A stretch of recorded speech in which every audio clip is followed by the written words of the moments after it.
All right, this is going to be a good one. Winston, Hey. I don't know if you know this, but you and I both have known Jeff for quite a while. For a long time. I've known Jeff almost as long as I've been in Nashville, which is 12 to 15 years. 12 to 15 years. I've been in Nashville 15 years. Mm-hmm. And I was going to say, you've been married to the same woman for 15 years. And that's you've always right. lived here. And then right after we moved here, it was like, oh, shoot, we need to talk to somebody. Mm-hmm. And then it was like in the old office. Yeah. Up in Off Seaboard. Yeah. Right. Yeah. That's crazy. Yeah. And that's when y'all were up there, too. Yeah. Yeah. So a long time. And then we did a... we did a parenting. That's right. Was it parenting? Fathers, dads, Fatherhood. right? You hosted like a dad's Like a group. 6-week thing. Oh, yeah. Yeah, a few years ago. Fatherhood. I just finished another one of those a couple weeks ago. Yeah. Still And doing it. I walked, I was like, I saw your email come through, and I talked to Kimberly. Kimberly, my wife, was like, hey, you need to do that. Like No, every 6 months. Yes. And so I did, but I loved it. I thought that was a great group of guys. Yeah. We had probably 8 or 10 guys Yeah. in there that met for 6 weeks 6 in weeks. a row. Yep. Yeah. 6 weeks. Usually 8 guys is where I cap it. Yeah. I still have my notes from those 6 weeks. Yeah. I'll tell you how I met Jeff. Jeff used to be a pastor at the church that we attend. Mm-hmm.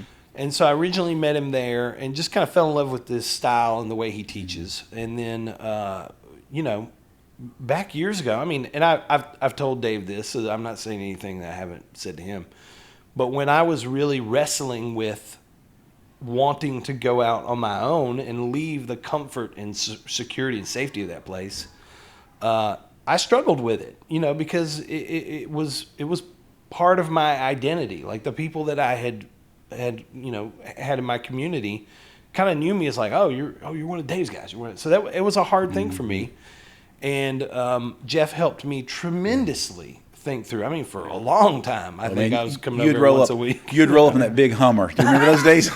Oh, that's not a Wow. good season of my life, Jeff. Hummer Chris. I remember it. I don't like to think about Hummer Chris. Well, no, but you were dreaming, sitting on your little, was it Fieldstone Farms where you were living? No, we had. You weren't in the country yet. You would sit on a back porch wherever you were living, and you would dream about, man, I just wish I had a little bit of land. Yeah. We were When I over first in a met you. neighborhood then, and you just helped me tremendously think through, and it was connected to a lot of stuff, dad wounds, and I wouldn't be sitting here today. I genuinely mean that. That's kind. Had it not been for just the wise counsel that you gave me in that time, that I still remember. I still look back on things and I go, and I'm trying to teach my kids some of those things. Like even I'll never forget, like figuring out what I wanted to do. Yeah. You encouraged me to think about, and none of this is why we're here today, but I just remember, Chris, you need to figure out what you're passionate about, what you're good about, or what you're good at, and how do those two things intersect? How do your strengths intersect with what gets you excited, and find where those two things meet? And I remember you writing it on a whiteboard. I remember one day you talking about, I don't know what I would ever do with this. I don't know if I ever make any money out of it or not, but I love everything that's in the South. Yeah, 100%. And I remember thinking, Yeah. And then, of course, I've watched that unfold through the years, and that's pretty cool watching your story. Well, How many years ago was that when you met Jeff? And... when I would say I probably started talking to Jeff I left there in 2014, maybe like 2012. Yeah. A couple years before I left. It's about the same time then. Yeah, I would think so. Yeah. Because I remember I had you both at the old Seaboard office, and I left there early 13, I think. Yeah. Because we worked on the same floor, like a baseball throw. You were up there doing your role, and those. I'm not sure I know where your office was. I didn't. I was in a 6 foot tall cubicle, just letting my soul rot away. Just calling these brokers over and over and over and over. No, I couldn't see a window. I mean, it was a true office job. But I remember you over there, just slinging those sponsorships and doing the thing. But it was like I can't. You were intimidating to me. Really? Yes. You were like the dude. You were like the radio dude. That blows me away. And then your Hummer and my Tacoma, we're going to Jeff, but we just didn't know it. We didn't even know So it. fun. Dude, the fun. Hummer Chris is a It's Chris funny I you don't mentioned. wanna remember. It's funny you mentioned career with Jeff. I don't think there is one category or anything about me that Jeff doesn't know. It's such an honor and privilege. Like, Are you it about is. to cry? Oh man, I could just bawl right now. But there's a microphone in front of my face. Yeah, But yeah. it is rich and deep, and it feels so good to have a man who knows everything about you. Dude. You know. What is it So- about that? Like I Golly. know we didn't. It's not why we're here today. It's not specifically, But it is context to our guests. it is, and I think it's something. It speaks to this journey that you and I are kind of going on. That like we want to unearth more of that. Why is that? Why is that important? Yep. Why is it hard for us as men? Like it is difficult for me to have other men in my life who know me intimately, who know me deeply, well, authentically. I feel like that's such an overused word, but it's true. And so, man, it's interesting that I've talked to Jeff about marriage stuff, friendship stuff, fatherhood things, career things. I had not thought about that. It just I'm gonna Wednesday start night weeping. things. Here's what happened. Yeah. I mean, just it's I think very when, rich. When you said that, Winston, it takes me back to, all of us were created to be fully known.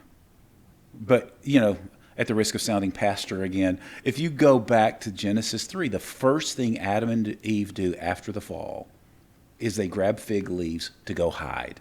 Yeah. And we spent the rest of our lives doing that. Yeah. We become masterful at hiding and having our own little world over here and our other world over here. And I think there is something powerful in my own story when I've been with men, especially men that may be just a little bit ahead of me on the journey, and I can tell them my whole story, and they look at me and just go, oh, okay. Mm-hmm. It's like, oh, I'm not being judged. I'm not being put down. I'm not being belittled. I'm not being fixed. Yeah. You're just going to walk with me. Our souls are screaming, we're those places. But we're terrified to try to go find them because all of us have a story of reaching out and being hurt. So I just think that's a huge, huge thing that every Southern gentleman needs to be able to figure out. What does it mean for me to walk and really be known somewhere? God, I love that. We're just going to have Jeff on every episode. Right? This is going to be a 3-man team from now on. I'm in. Let's go. I just try to what would Jeff say about that? Oh, Have you ever had that question? Have you ever had that in your mind? A thousand times. Well, I have some bracelets I'm selling called WWJD. If you want. I think those will catch on.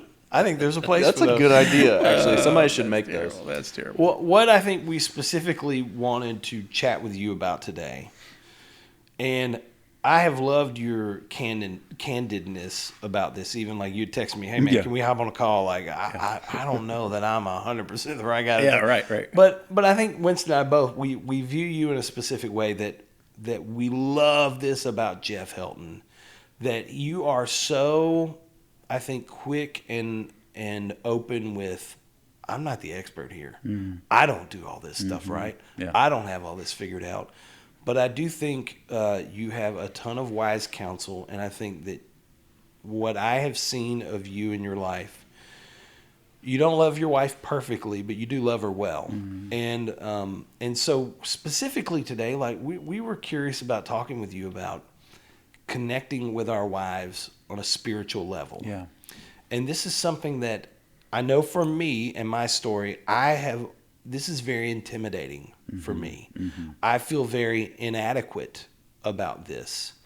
But it is something that I want to challenge myself to get better at this. Yeah. And so first of all, like before we even get into all that, I'd love to hear just a little bit, like tell us, if you and your wife are at a cocktail party and somebody says, "Oh, hey Jeff, nice to meet you." And what do you do? How do you explain what Jeff Helton does? Yeah, that's a great question. Who you are and like how you spend your days. In this season of my life, if I get asked that specific question, what I do, I will start by talking about my grandchildren. So I've become that guy, right? I love saying that, man, the thing I do that I enjoy the most is when I have 1, 2, 3, or all 8 of my grandkids getting to do something with them.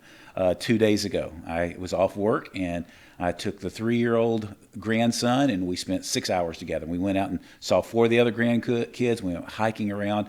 What I do is I love to invest in the next generation that's immediately under me, my tribe, if you please. But I know that question is loaded and there's more to it. So I'll always transition to going, oh, you mean vocationally? What do I do? I spend a lot of my time sitting in a room a lot like this where usually it's just the opposite. I'm sitting over there in that chair with the iPad and somebody's sitting on the couch getting ready to answer my questions. But I work as a life coach and an executive coach. Probably three major areas I work in. I work with individuals, men and women. Usually that's some space of transition of, goodness gracious, how do I get from point A to point B? I don't get in the mental health space. I love those men and women. I have a great group of them that I refer to here in town, but it's really more about future forward. What is it that I'm needing to move forward in that I'm stuck in? So it could be something as simple as a job transition. It could be an addiction that's come to light, just whatever. I love walking with people as they're trying to get healthier. Couples is kind of the second area. I love working with marriages. I've always said this. In some ways, the messier, the more I enjoy it. And it's not because I think I've got the magic bullet. I don't. But I just think I really believe in hope. I really believe in second chances. And so I love sitting with people who are at that brink of despair, when the marriage has hit such a disorienting kind of place, and be able to hopefully be some small component of helping them find orientation again. And then the third thing is the executive coaching. Honestly, since COVID, I haven't done much of it as much as I was doing, because a lot of that required travel. And again, it goes back to the first thing I talked about, my grandkids. I don't like to travel that much anymore. I like to be home. But organizations and teams that I have past history with, I'll jump on a plane and go help them out, or I'll work locally with leaders who are trying to manage, especially the soft side of business. I always call it, the relational context, the emotional intelligence, the leadership development. Love walking in that space with individuals and with teams as well. So that's what keeps me busy at a really high level. Yeah. You are using a lot of words that Winston loves. Oh, yeah. Emotional intelligence. I heard y'all talk about that. Yeah. I would fight harder for that one to be on the list. It's a game changer. I love it. I love it. If Laura and I were here together right now and someone were to say, hey, what's been the most important thing you've done in your marriage? Immediately, either of us would say this: it was really learning a language of emotion and being able to understand, one, what's going on inside of me, two, have a curiosity about what's going on inside of her, and then three, learning how to dance together in that emotional space. Because, again, we shouldn't be surprised that emotional intelligence is this exploding discipline since the mid-1990s. But it really is something Jesus was talking about years ago, when the simple words of, it's out of the abundance of the heart the mouth speaks. Yeah. That means something, and it means that there's more than just that frontal cortex, the rational, logical part of us. Yeah, that's there. And we're conditioned with it in all of our education, all of our learning, most of all of our sermons. But there's something else that goes on that limbic system, and that middle brain, where we're learning that, oh my goodness, there's emotional fire, and that emotional fire leads us to something beautiful, or it leads us to, huge damage and destruction. Yeah. So I'd love to. I think that's a great way to kind of segue into what does it even, when we're thinking about connecting with our wives more on a spiritual level. Yeah. What does that even mean? Is there a way to even define what that is? Yeah. I don't know. I mean, this is maybe where the three of us need to answer it together. At one level, I think a lot of us were raised in certain traditions that did define it really clearly for us. So, for example, spiritual connection means that the husband always leads, and the husband is always starting a prayer, and the husband always picks out a devotional, and the couple does it together at his initiative. I mean, that's some people's definition. Mm-hmm. I think there's a lot of danger in that definition if we're not careful too. It can be beautiful, it can be wonderful, but I don't think it's that simple. So when I think about spiritual intimacy or spiritual connection in our marriages, I really think of it pretty simply, and I just think of it as, what does it look like to be in a marriage where both husband and wife have a shared commitment and desire to grow to follow Jesus a little bit more each day. At every wedding I think I've done in the last 25 years, I'll hold my hands up and I'll talk about, today you enter a new triangle. At the base of that triangle is a husband and a wife. At the pinnacle, at the top of that triangle, is Jesus. And it's interesting, if only a husband pursues Jesus, you stay kind of the same distance apart. Or if only the wife pursues Jesus, you stay kind of the same distance apart. So to me, spiritual intimacy is about both of us taking individual responsibility for how do I grow in knowing and engaging Jesus. And it's interesting, as we move that triangle, if you see my hands, That's so good. Then we're actually connecting together. So it begins with, where's my personal walk? Yeah. Not what's my responsibility as a man that I need to do. There's something in that. But first, man, am I running hard? Wow. We have a daughter who I tell her all the time, she's single, and I tell her all the time, baby, run hard after Jesus, and one day you'll see the guy running right beside you. And when he's running as fast as you, look over at that guy. That might be your guy right there. Yeah. Or we have a common goal of knowing Jesus better. I just locked on to the word individual. Your individual work, because you started with marriage. So, man, let's get all the baggage off of that. Now we're one, and so we must be in agreement and religiously synced every day. Yeah. And you have a gender, so you have a gender role, and you have a gender, and you have a gender role. And so I'm reliant on you to fulfill that role for me to grow as well. I mean, all of that stuff starts to combat the purest definition, which is you're your own entity related to Jesus, and you are as well, and you're both working towards him together, but not in a reliance way. Right. And I would love to talk about, kind of debunk some of those things more today, but I love that definition. I mean, it's that triangle analogy.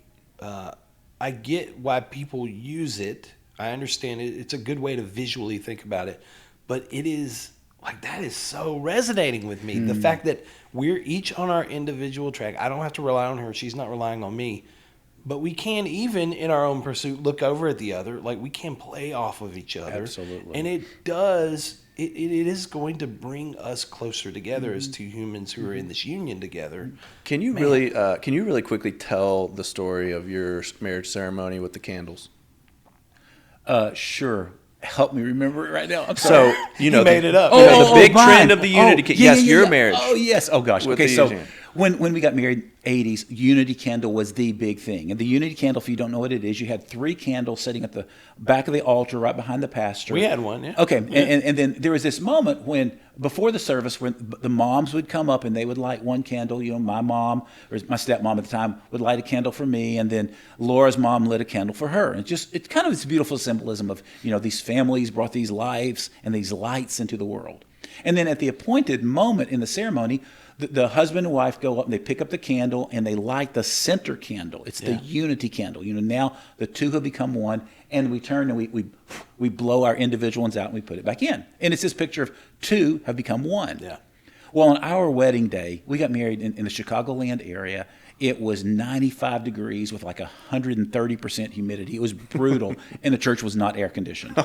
So I'm sweating literally like a pig all day. Laura is just gorgeous as always, just standing there and smiling. She is way better looking than you are. I'm a good lucky man. So we go up to do our unity candle deal, and we go up, and honestly, I think I was close to probably fainting or something. We light the candle, and then we just put them right back in the holder. And we go back and stand right in front of the pastor for the final prayer and then the dismissal. And as we're getting ready to pray, I look back and I have this panic. Like, oh my goodness. Oh no, we didn't blow out the outsides one. The two did not become one. Oh no, are we really married? 3. It's like, we've got 3. This is terrible. Yeah. And it wasn't long after that where I started going, I love that we didn't blow the individual candles out. Yeah. Again, I love our oneness. I love what we get to experience together uniquely as Jeff and Laura, as a married couple, that middle candle. I am so grateful for that. And I think through that, we've been able to be light, and we've been able to encourage others. And I want that light to shine bright. But my wife does stuff with women that I'll never be able to do. Her light is beautiful in her individual walk with Christ. And I hope the same for me in my individual world as a man. So I've always enjoyed that. And to me, it's kind of the triangle in a different way. It's just that spiritual intimacy means I've got to take responsibility for me first. And the most encouraging person for my walk with Jesus on the planet by far is Laura. Yeah. And we do it so incredibly differently. But when I see her in her routine and the way that she communes with Jesus, I'm always just like, goodness gracious, she's incredible with what she gets to experience, and encourages me to know Jesus more. Yeah. So it sounds like you just gave permission to live out your individuality because, well, specific to how you're created, to enjoy God that way. And there's not this formula that, you both have to jump into to get to this level of intimacy at a spiritual level. I caught that, which I like a lot. Laura's very different, is what you said, in how she experiences God. Right. Yeah. We both. So you have the same goal, but you're doing it differently. Yeah. I'm right-handed. She's left-handed. I mean, however you want to call it. We're different, but we both are serious about going, how do I live in such a way that I live in surrender and acceptance to Jesus? Yeah. Laura and I both were raised in backgrounds where, your spiritual discipline was something you did first thing in the morning. It required a Bible, it required prayer, and it required a journal. Yeah. Nothing wrong with that. Beautiful. Awesome. I mean, people have done it for hundreds of years at least, And I think for me as a kid, I would always feel such shame about it because I am not that structured. I'm not that disciplined. So I'd go for 5, 6, 7 days in a row, and I'd feel so close to Jesus.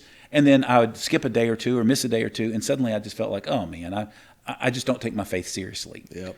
Laura, structure and order comes so naturally to her, and it's beautiful. So if you want to know where my wife is at 6:15 a.m., 7 days a week, I'll find her on our couch, sitting on this side of our couch. There will be a candle lit, a cup of coffee. She will have her Bible, she'll have her journal, and she'll probably have some Bible study that she's working through in some group.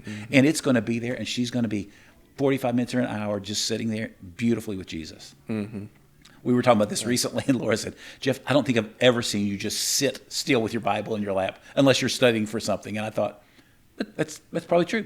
I do it a very different way, the way I connect and commune with Jesus. Yeah. And for a lot of years, especially our early years of marriage, that created massive tension. Yeah. Because for Laura, it was easy for her to look at me and go, I don't think you're being spiritual. I don't think you're taking your spiritual life seriously enough. Or she would say, well, how do you measure your spiritual growth? And I would just scratch my head like, well, I don't know, but I don't think it's the amount of minutes I read the Bible this week. But then for her, that was such a beautiful, valuable discipline for her. And it was life-giving for her. Yeah. Like, I honor her. It's beautiful. And for me, I was like, no, I've got to be communing with other people. I've got to be engaged in difficult conversations. I've got to be pushed to think differently. Yeah. And so, again, it took us forever to be at peace with going, man, we really approach our climb toward the peak of the triangle very differently. Yeah. You know? I am being extremely convicted by this in this moment. This is literally, not literally because there's no actual physical wool, but like I feel like scales are being lifted on me right now because this is something I have been struggling with. Kimberly sounds a lot like Laura in her path towards following Jesus. It's beautiful. We have 4 kids. There's some small, so it's not always 6:15, but it is when we are up, and once we've had that first cup of coffee, Kimberly does have the scripture out. She has a journal out. She has 2 or 3 or 4 different books or devotions that she's working through, and she spends an hour, 90 minutes, 2 hours sometimes, depending on the schedule of the day, Right. talking with the Lord. Yeah. And there's a real communal relationship going on. It's beautiful. There. And I see it. It is beautiful. She receives words from the Lord, wisdom, direction during those times. And it's invaluable to her. She does not miss it. It feeds her soul. Yep. And I see that and I watch it and I go, that's what I should be doing. Yep. Yep. That's what I should be doing. Yep. And so I have tried it. And there have been moments where it has felt very deep, very rich. But a lot like you, man, if I miss 2 days, 3 days, I start falling in this funk. But if I sit and really think about the moments that I feel like I am on my path, man, I'm walking in the woods. I am talking audibly to the Creator. Yeah. I am eyes open, devices off, taking in the beauty of the creation. And I'm sitting here going, why is that wrong? Yeah. Why? Gary Thomas has written a bunch of books, but a number of years ago he wrote a book called Sacred Pathways, and in it he talked about these 8 different pathways about how we can encounter God. And one was the very traditional Bible study journal, Another way was nature. He talked about that. Another way was through worship. Another way, I can't remember all 8. I won't even pretend to. But I remember reading that book, and it was so liberating because, the common thread is we have to have a knowledge of God's word. That's if we're going to be Christ followers, we've got to know Jesus, and He's revealed in the Word. So we have to have a working knowledge. Prayer. I think prayer is kind of a basic foundation of the Christian life. But the how we do those things. So much of church youth camp for me growing up was the guy who was probably wired as an introvert and very structured and very ordered, standing up there saying, 15 minutes in the Word, 15 minutes praying, 15 minutes journaling. That's your morning routine every morning. Yep. And I'd be just like, that's so not me. But like you, Chris, the outdoors sometimes. Or there are seasons where I will get into worship music. And it's funny because for me, when I'm really feeling the sense of being connected with the Lord, sometimes I'll be listening to songs from the 1970s, the 1980s, like Southern gospel genre that I grew up on, camp meeting songs. But they take me back. They help me remember God's faithfulness and provision to me back then. And that worship leads me to this intimacy with Jesus. So I think it's a real danger when we try to pigeonhole everybody must do it this one way. And for dear friends of mine, they would call me heretical saying this, and I'd say, well, you're welcome to, but I just think God's bigger than we ever can imagine. He really is, and He communicates with us in more ways than sometimes we even are willing to experiment with. Yeah. What's striking me right now is, first of all, how much baggage I bring into what I thought and think that I should do as the spiritual leader, and with that, I just experienced a ton of freedom in those last few moments. Yeah. And then I'm thinking, you know what? How funny is it that we can be married for 15 years, and I don't think Rachel and I have ever talked about our different styles of experiencing God. Yeah. I don't think we ever have. It's a great conversation. Which trickles down into you're really good with the kids at that, and then you're really gifted at that. Mm-hmm.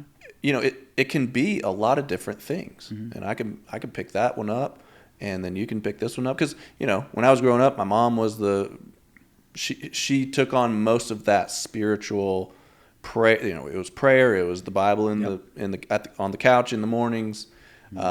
Taking us to bed, and then Dad came in with the sermon every once in a while. Yeah. Right. The heavyweight. The head of the household. So that's what I'm bringing in, and yet I've never really talked to Rachel about what it could be. Mm-hmm. So I think that's a great takeaway for me. There's so much freedom when we begin talking about and really be attentive to, hey, how do you experience God most richly, and when we're able to begin to accept that, gosh, our pathways may look a little different, but I want to support you. I want to celebrate you in that.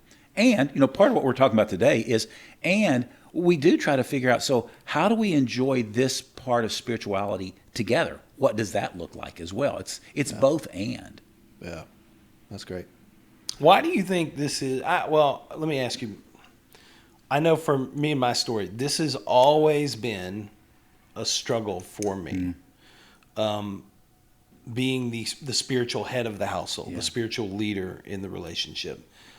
It's always been something that I've felt inadequate about, intimidated by. Mm-hmm. Is that a common thing that you feel a lot of men are experiencing? At least anecdotally in my world, in my office, even in my days as a pastor, absolutely. Absolutely. Why do you think that is? I bet there's more reasons than we could list, but just some things that I think about a lot is I think for a lot of us, it really is that sense of inadequacy. I don't know how to be a spiritual leader. I don't even know what that means. Head of the household, the weightiness of that phrase. And I think we get so, we've heard so much imploring us to be spiritual leaders in our home, to be heads of the house in a really good way. And that I think we don't have for a lot of us, we don't have a good model of it. Y'all can speak to your own stories, but the way you talked about your dad, he came in as the heavyweight with the big sermon. But where was he in the day-to-day? Maybe there, maybe not. For my dad was up front every Sunday morning, waving his arms, leading worship at our church. Every Sunday. Just amazing. Could pray during the services, pray for people after church. I have no memory of my dad ever praying with me as a little boy. None. I have no memory of him pulling us together outside of at a mealtime for prayer. And so I think nothing was modeled. So I came into marriage with this shame complex already bubbling in me. I've got to be the head of the house. Yeah. And yet didn't have the language, the word, or even the idea of what it might look like. So I think sometimes it's just our own inadequacy.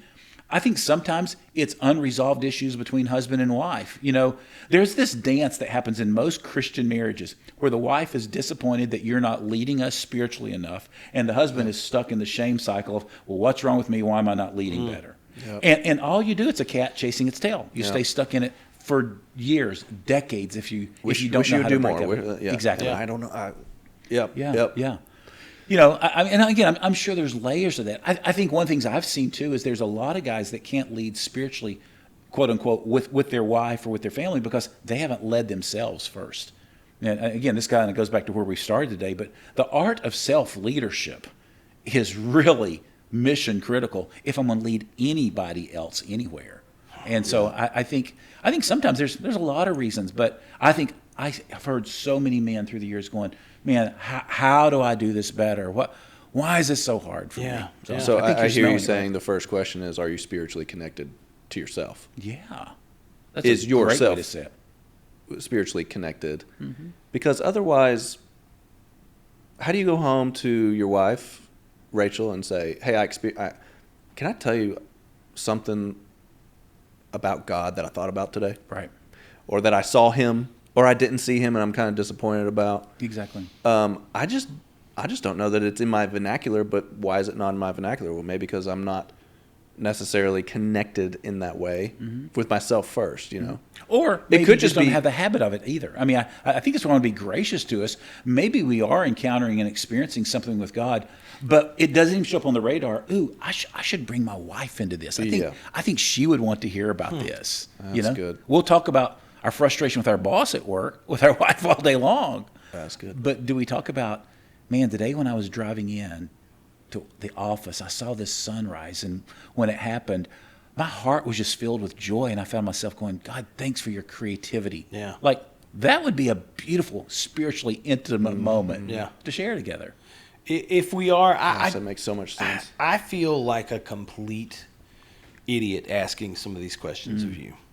But like you talking about, I mean, first we have to know ourselves. We have to be interested in leading ourselves spiritually. It feels so juvenile to say, like, well, how do we do that? How do we even start doing that? I hate that I'm asking, like, how do we even? But I know me and my story, where if I do want to connect more with myself spiritually, so that I can be in a better, truer pursuit of Jesus that is me and my soul, what are some ways that I can even... It sounds. I don't want it to be like, how do I get better at this, Jeff? Yeah. But I do want to know how. What are some steps I can take, or how do you even begin to get in tune with yourself? Yeah. You know, one of the things I talk about a lot. And this is so daggum hard for dudes, man. Like, why is that? Sharing it with your wife is step 3 or 4. Yeah. Right. Yeah, admitting it to yourself and admitting it to a friend is equally hard, and even harder with our wives, I think, sometimes, right? Yeah. Well, again, I'll quote you with what you said at the beginning. I'm certainly no subject matter expert on this, right? I mean, I think I'm in my own journey, in my own story in this season of life. But I do know that faith, kind of what we're talking about foundationally, that our faith grows through words that we don't like. Here's what I mean by that. I don't think faith is something that just magically appears, you know. I think, first of all, for most of us, we've never realized that faith really grows from God's initiation, not from our initiation. And when we really grasp that, there's some unbelievable freedom in being able to lean back and go, wow, God, what are you doing in my life and in my story right now? like he is here and he is not silent, as Francis Schaeffer said years ago. God is always here. He's always at work in us. But again, I think we can get so tunnel vision on other important things in our life that we never pause just to go, God, what are you up to with me today? Yeah. And so I think when I say there's these words that help our faith grow that we don't like, two of the big words I think of is struggle. I think a lot of the way faith grows is through struggle. Just being willing to admit, I don't know what I'm doing. Mm-hmm. Being willing to admit, man, I screwed up again. I made a poor choice on that. Like just struggle / truth speaking. Yeah. I think it moves pretty quickly when I can really begin struggling well and accept that, man, I'm not in a good space right now. Or man, I don't know what's going on right now. I think it moves around to another word that most men don't like. We have to surrender. Yeah. Part of faith is living with our hands wide open, just going, okay, God, what are you trying to teach me and grow in me right now? And so I think there's something about this whole struggle and surrender dance that's really important for us to grow. And then I think over time what we bring to bear there is our faith grows often as we pause and we look backwards. Faith is something that grows when we remember the works of God. The Psalms say this over and over again. It's the whole story of the stones of remembrance throughout the Old Testament. You remember, God would deliver Israel from the Red Sea. God would deliver Israel from whoever, and they would pull everybody together. They'd build up these little altars, these stones. The purpose of them, so we can bring our children, our children's children back to see how God delivered, provided, worked on our stead. Faith grows as we remember, God, you have been faithful. Oh, yeah. So I think we as men often, generally, are so forward focused, let's go get the next thing done, that we don't know how to push pause and go, ooh, number one, how am I doing? What's going on in me right now? Where am I struggling? Yeah. Where do I need to open up my hands? Where do I need to remember? And I think again, that's not formulaic. I think it's just conceptually one of the ways that we slow down to go, I want to see my awareness of God's presence be more tuned in. He is there and he's not silent. Yeah. Do I just see him? I'm so daggum pre-wired and dedicated to avoiding the struggle with my management of life and performance ethics and being able to tell myself what I want to hear. Absolutely. And then you put some gas on it with my ego, and that ego does not want to surrender. I'm just pre-wired opposite of those things.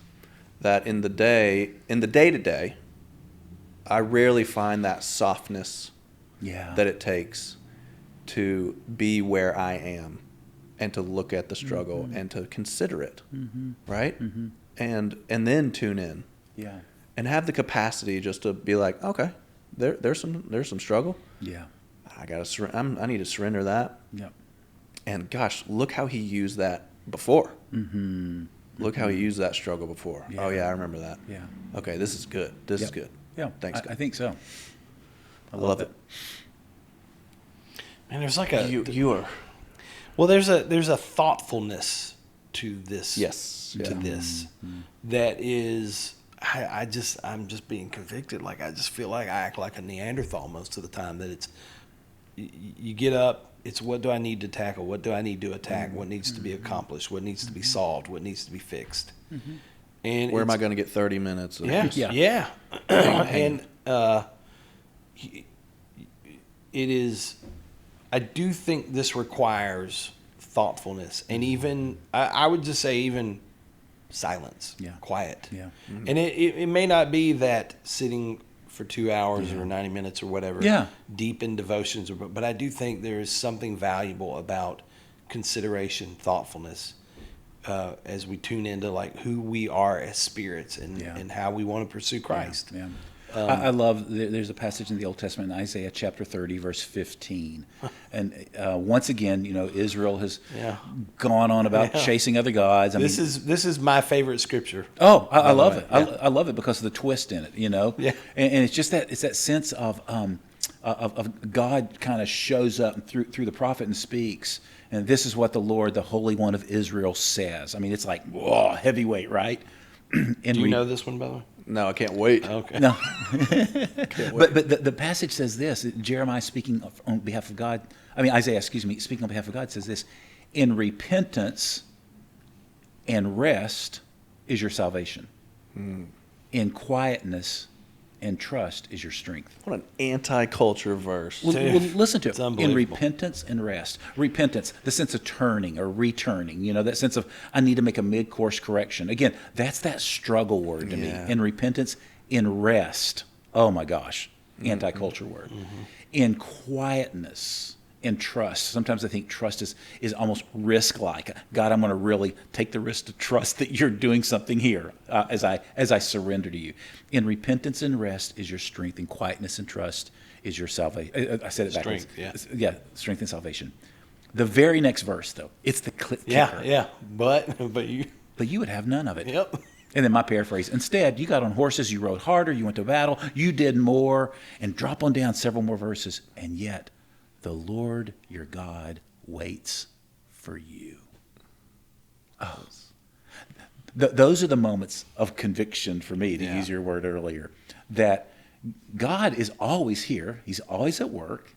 He's never really silent, but I don't hear him because I don't slow down and find my repentance, rest, quietness, trust. So no wonder I feel like my strength and salvation feel on certain days. Yeah.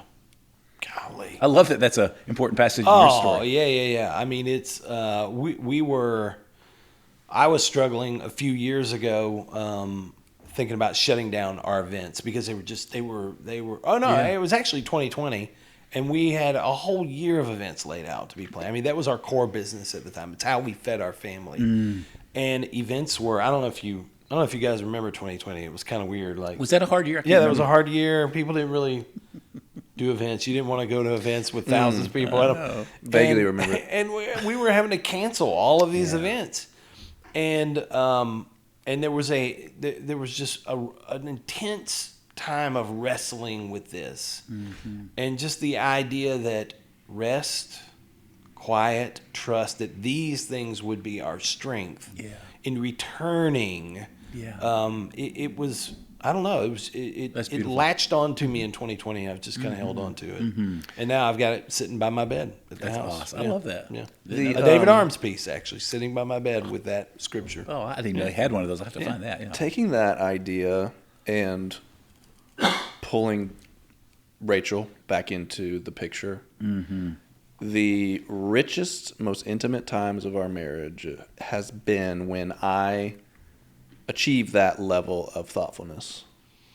And the funny thing is, it's actually more passive than active, because I think God is in everything.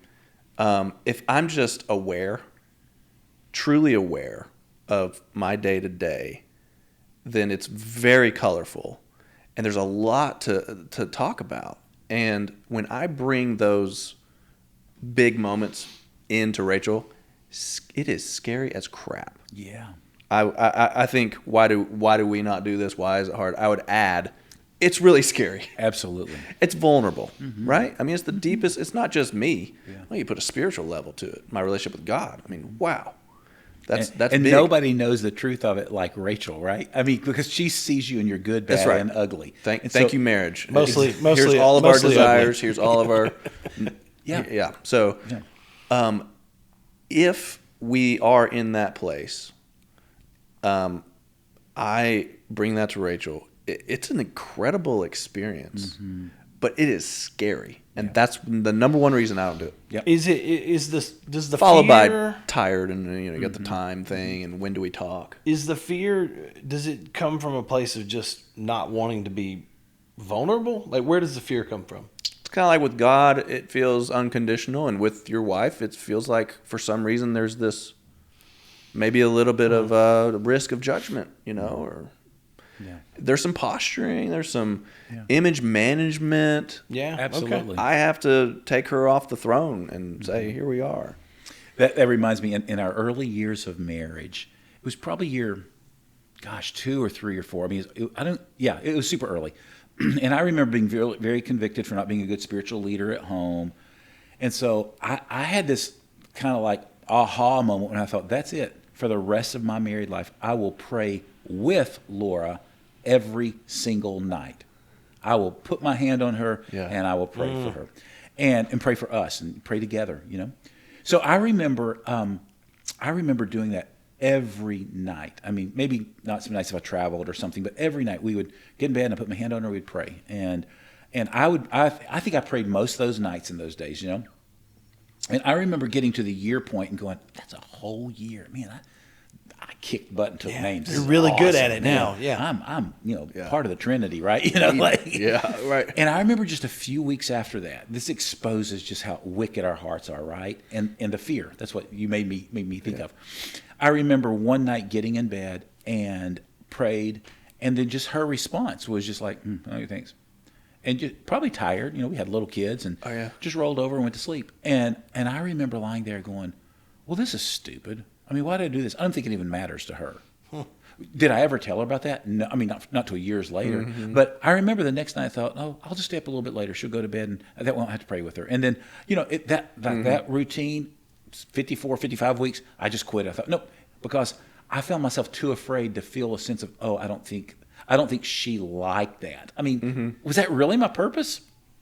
Evidently. Maybe. Yeah. Evidently. That's how dark my heart was, is that, Yeah. man, I've got to impress her with this. Yeah. And instead of just realizing, man, she's tired and falling asleep tonight, I turned it into something else and became a judgment against me.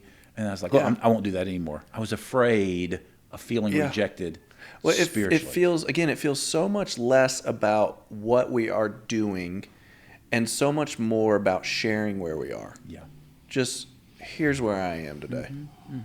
Yeah. That feels spiritual intimacy to me. I get so caught on like manufacturing this environment where we're gonna like find each other in the clouds. Yeah. And really, all you got to really do is talk about today and ask about God in it. Yeah. Well, and all of life is spiritual. But if we're walking around with scales on our eyes, we don't see what's going on around us. And I'm not even talking about some kind of weird, my old charismatic background world, demons in the atmosphere. I could care less about that. I just mean God is always up to something. I think I've said that 5 times today, but I believe that with my whole heart. I just have my eyes closed to really see it. And so all of life is spiritual. And so sometimes the most spiritual thing Laura can share with me, I'm rewinding the tape now 20 years ago, is, man, it's been a hard day. I've really struggled to keep my cool with these kids. They've been just crazy, and one of them's been sick. Yeah. That's like a spiritual connection moment if my eyes are open to see it. That my wife she's been struggling today, yet she's surrendering. I'm going to continue to walk well and love these kids. That's a powerful spiritual encounter if I have eyes to see it. So how do you show up well when those moments present themselves for your wife? How do you receive it, go there, not make it about me, but also like be able to relate to it, Yeah. First thing popped in my mind were those 3 magical words of marriage. They're not "I love you." They're "tell me more." Oh yeah. I think sometimes just to develop the discipline of slowing down, going, I think my wife, she's giving birth to something right now. There's something going on in her that man, I had a really hard day with our son. It's been really tough. Oh my gosh, I know he can be that way. What do you need me to do? I go into fix it mode, right? Yeah. Let me give my pitch. That's me. Yeah. Oh yeah. I remember one day I came home from work, and Laura had this bad day with Jacob, our middle boy, and she was like, he's just been so frustrating. Da, da, da, da. I said, you know what? I'm going to go deal with him right now. He will not speak to you that way. And I took a step toward where he was, and she grabs my arm. She goes, hey, Jacob's already had one crazy parent today. He doesn't need a second one. Why don't you go outside and just love him and play with him? Yeah. And it was. I think it was one of the most spiritually intimate moments we had, because my wife was confessing, I've already lost it. I've already had a bad day with him. Yeah. He needs you to go love him, to show up and just be with them. I'm totally capable as a mom to deal with this if there's more to deal with later. Just go love our boy. But hear this, it's been a hard day for me. I totally missed that. It wasn't about tending to her hard day. It was about, I'll show that boy who's strongest in this house. Yes. Yeah. You'll fix the problem. Those are missing spiritual, intimate moments in the rhythm of raising kids. Yeah. The rhythm of just regular daily life. And it feeds into, you said earlier, Like, we want to be known. We want to be known. And our wives want to be known by us. Yes. We want to be known by our wives. And I know, man, I jump into like, okay, just like, what's the problem? What do I need to go fix? Oh, that's right. Rather than hearing her, like really listening and hearing her. Yeah. So take that to our topic we're talking about today, Yeah. spiritual connection, spiritual intimacy.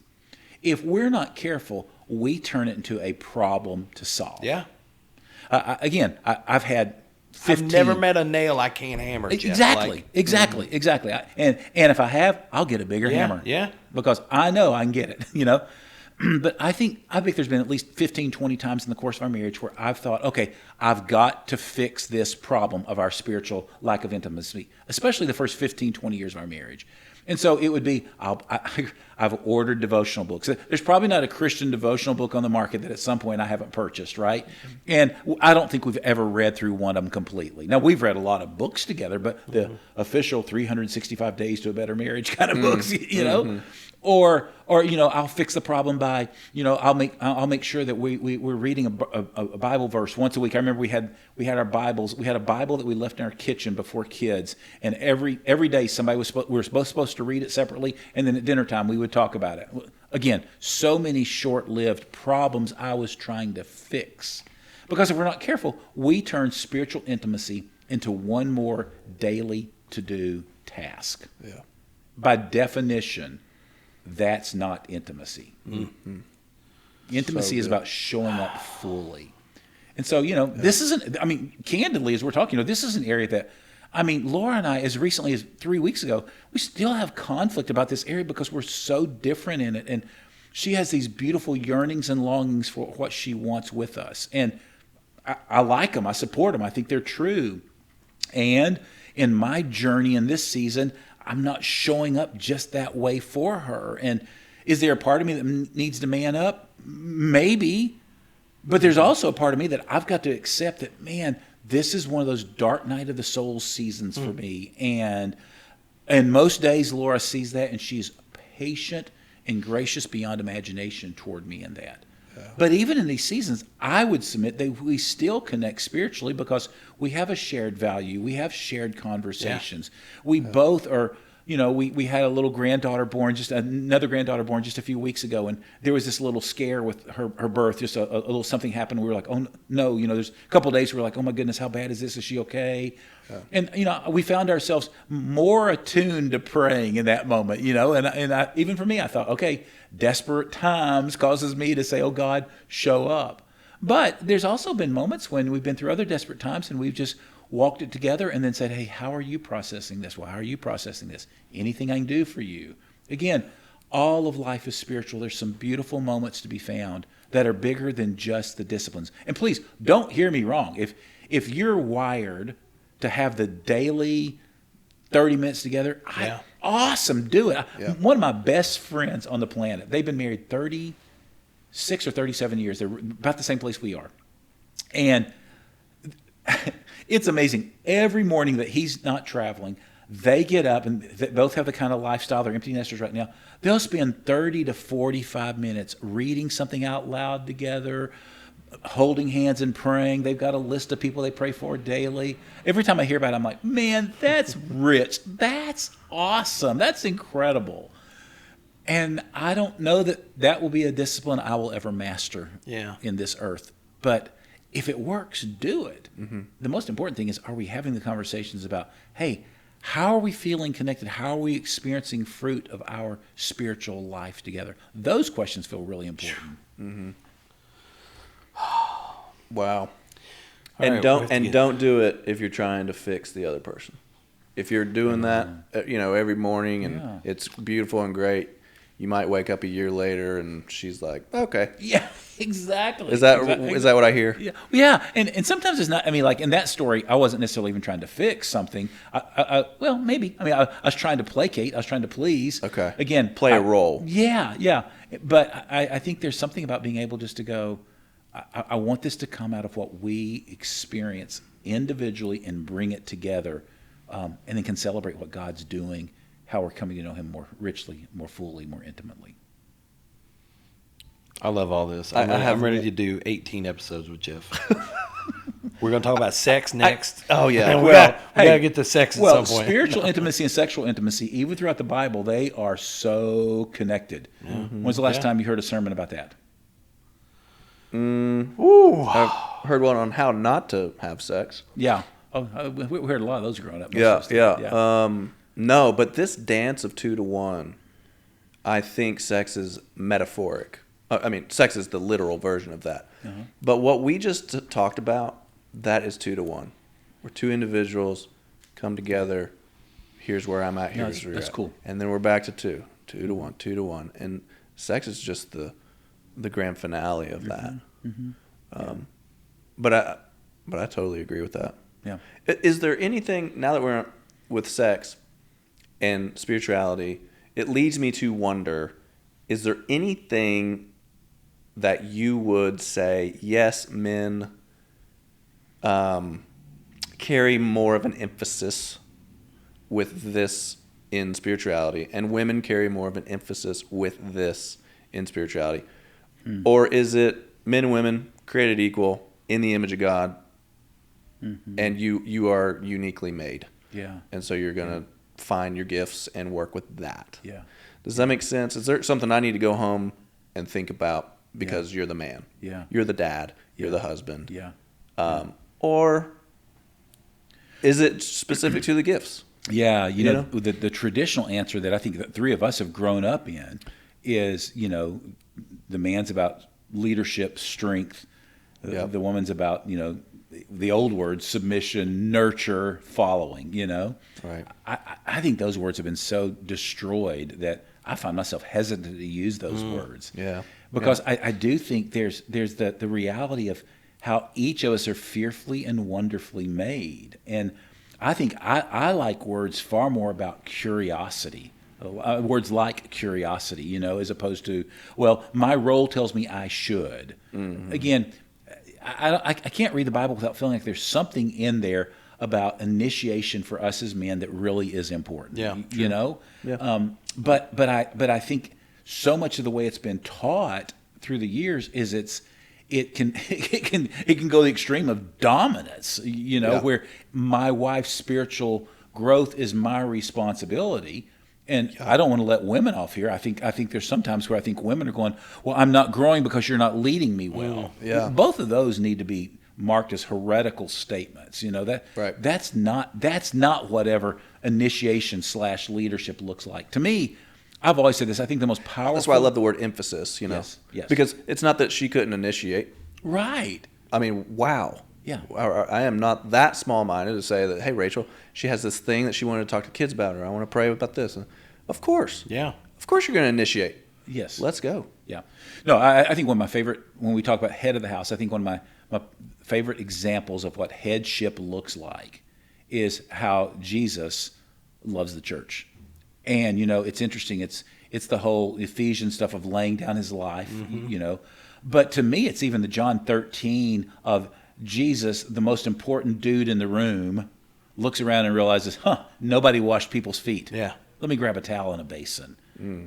I'll lead them by washing their feet. I think I'm hungry, even in my own journey, of continuing to grow. And how do I wash Laura's feet daily as an act of spiritual intimacy? Agreed. How do I serve her? I love that. I think there's something powerful for that in the heart of a man. Yeah. That is good. Yep. Thank you for answering that. That's a big one. Well, given a thought, I don't know if it's an answer, but I'll respond to any question. Well, at least there's three of us that agree. That's right. You agree? Yeah. Oh, jeez. Never. He's the contrarian of the group. It was mid. The kids say mid these days. Mid. Beige flag. All right. I learned We're that headed from y'all towards last week, wrapping. You did? Yeah, beige flag. I didn't know that one, so thank you. I'd never heard it it. either, Yeah. man. This is the young kid. In the Beige. room. Beige hoodie. Is this beige? It's more like a green. Yeah, olive. We're headed towards wrapping up. Okay. You got anything else? I don't. This has been. I would say this has been a gift for me. This has been. It is. I can't tell you like how impactful, just for me personally, the idea or the thought that my my walk and how I encounter God does not have to look like how my wife's walk and encounter with God looks. That is, it is something, we've been married for 23 years, so less than you guys, more than you guys. And that has been a struggle since day one to go, man, I see her real connection with God in how she does this. Well, obviously that means I need to be doing it that way too. And that has been... So we spend all of our energy condemning and judging ourselves instead of stopping and going, hey, where am I experiencing God right now? How am I experiencing right now? Yes. You know, what did that sermon from Sunday do in me? Well, it must not have done much because Monday morning I wasn't sitting on the couch at 6:15 with my candle and my coffee. Yeah. You know? Yeah. I think there's just freedom in that of being able to go, I don't want to minimize what God's doing in me. I want to open my eyes to see it. Yeah, that's so good. I'm challenged, and I got a lot of freedom today. So, thanks. That's Jeff. good. That's what this show's about, Winston. That's good stuff. It's cool. You have a tip of the week? I do have a tip of the week. Jeff, every week we do a tip of the week Okay.